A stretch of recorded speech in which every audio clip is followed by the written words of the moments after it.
You're listening to a podcast created by No Name Kitchen volunteers in the field. Join us to know a bit more about the practice of Ramadan by people on the move.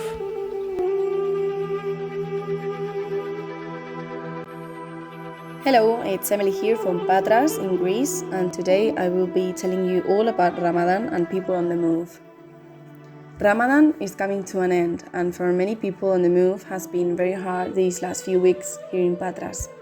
Since we go every day to both of the spots, as the volunteers have been learning a lot about this practice and tradition, partly foreign to us and which we have loved to understand.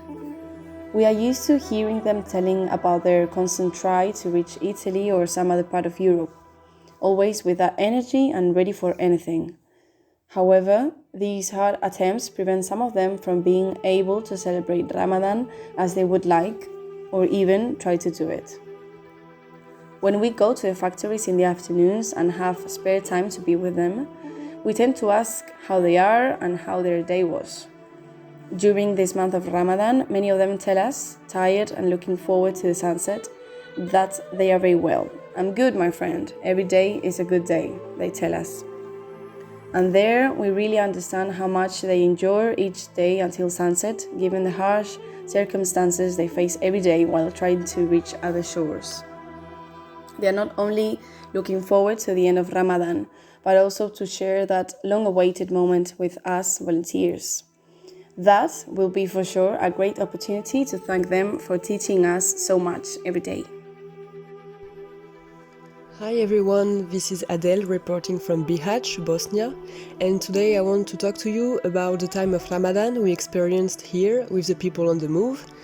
Ramadan is coming to an end now in Bihać, and from our volunteers' point of view, this period of Ramadan was here pretty special. Indeed, it was marked by multiple violences between groups of people on the move, including shootings and several people dead. We do not know if or what kind of link it may have with Ramadan, but we do know that Ramadan is already physically and emotionally challenging for people on the move living in these conditions, and was added to that heightened tensions. The month of Ramadan also impacted our activities as we try to adapt to the needs of the people.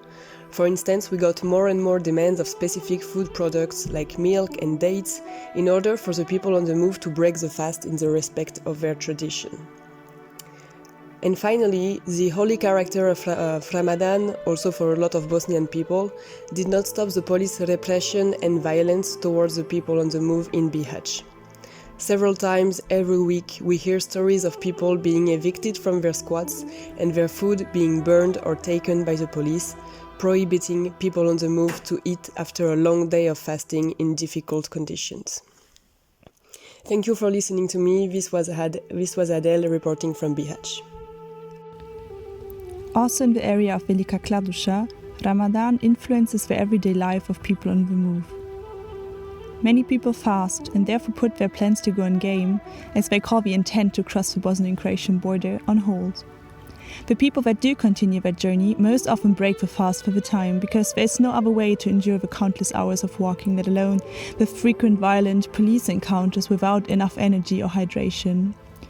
One could say that the EU's border during Ramadan is depriving people of yet another basic human right, the right to free exercise of religion. Additionally, as for example B from Algeria tells us, it is especially during these days of Ramadan that he misses home, the joyfulness of the iftar, the fast-breaking dinners, and the following parties. Life can be very monotonous and boring for people on the move, especially when on hold for 30 days. As many tell us, it is harder to fast while on the move, because you do not have any work or a fixed schedule distracting you from hunger or thirst. Going for a walk, spending time on the phone or playing cards or other games are the only methods of making time move faster. For the field team, this means that we try to spend even more time socializing and chatting with people. At the same time, it is a moment of self-realization for us. How can it be that many of us only find out about Ramadan and its traditions while volunteering here, where there are of course many people practicing Ramadan also in our home countries? How is it possible that we know so little about Islam in general? We are very grateful for the openness with which people here answer even the most basic questions, and at the same time appalled that we have to ask them at all. Hello, we are Marta and Pipa, and we are in Serbia, in Sid. Here, volunteers from NNK support people on the move who are living in 4 different locations. We visit each place 2 or 3 times per week, bringing food, clothing and healthcare, and most of all, we view it as a chance to spend some time together. We drink tea, we sometimes eat, and we try to communicate each other in the best way possible, a bit of English, a bit of Pashto, and a bit of something in the middle.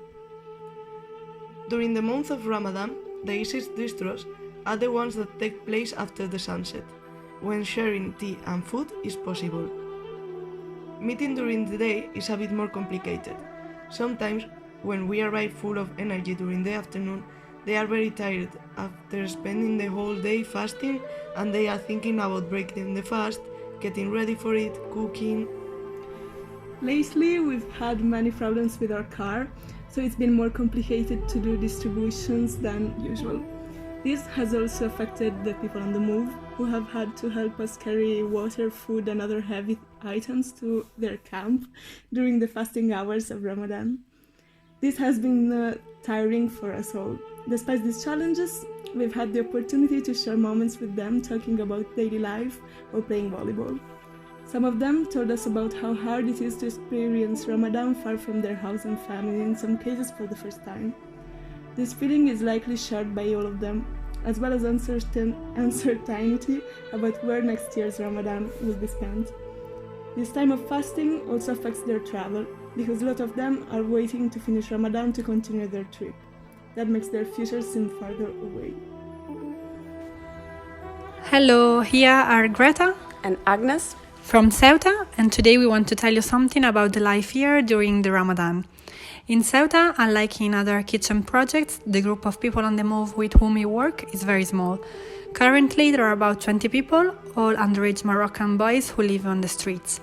For them, as for the entire population of Ceuta of Moroccan origin, the month of Ramadan is a very important moment. Living such a sacred moment alone, far from home, is not easy.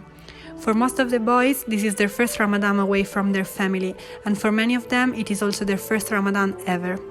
To the practice of fasting, already hard in itself, both physically and emotionally, it's added the difficulty of facing it alone, without the support of their families. In order to support their children during this period, we NNK volunteers have participated in a couple of trainings to understand the origins of Ramadan, its practices, and the deep meaning of the practice of fasting and of this month in general. At first, we had thought about finding a space downtown where the kids could celebrate Iftar, the meal after sunset when you can break the fast and share this moment. Also in order to have an indoor space in case of rain and bad weather. However, we quickly realized that finding such a space will not be easy. During the first days of Ramadan, we accompanied the kids to the mosque Eid Mubarak in the Rosales districts. Here, after sunset, everyone has the opportunity to go to eat and share food.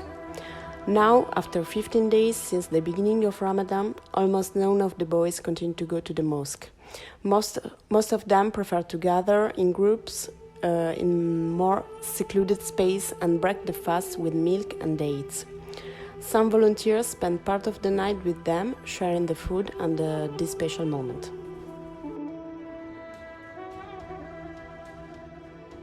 Thank you for listening to this podcast. We want to wish all our friends a happy end of this month of Ramadan. Eid Mubarak.